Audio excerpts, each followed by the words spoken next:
Bonjour, j'espère que vous allez bien. Aujourd'hui, je vais vous présenter le laboratoire de bois en 2107. Donc, tout d'abord, on commencerait par importer notre fichier DXF.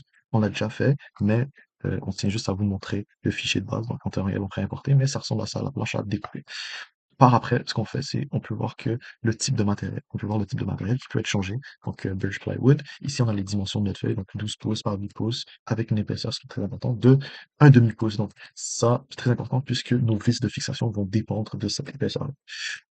Par après, on a également les dimensions de nos buses.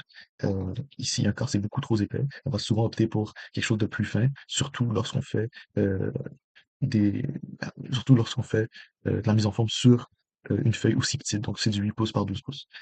Par après, il y a la fixation de nos brides. Donc, ici, on peut opter pour en mettre ou ne pas en mettre. Donc, il y a également les dimensions de chacune d'entre elles.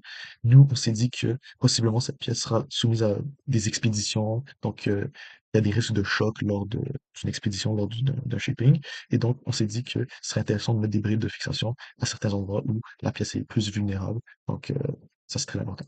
Par après, ce qu'on ferait, c'est Carve. Donc, ici, on est accompagné par le logiciel lors de chaque étape de mise en place de notre pièce sur, par exemple, la plateforme. Donc, à chaque étape, par des mesures de sécurité, ben, on est accompagné, puis il y a la confirmation qui se fait à chaque fois. Donc, je vous donne un exemple. Il y a la mise à zéro qui se fait ou bien placer la pièce. Donc, c'est ça. Même chose ici pour le rémurage. On viendrait faire un rémurage ici avec tout simplement une buse en V de 90 degrés. C'est juste ça qui change entre les deux étapes. Puis ici, on peut changer l'épaisseur de notre rémur. Donc, quelque chose de très intéressant.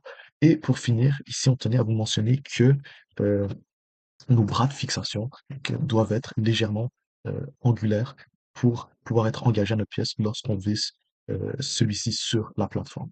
Donc, voici quelques défauts à surveiller. D'abord, il faut que les passes ne soient ni trop longues ni trop profondes pour éviter une finition rugueuse. Ensuite, il faut régler la vitesse de rotation de la broche pour éviter les brûlures sur le bois. Il est également important de vérifier et remplacer les mèches usées pour prévenir les éclats.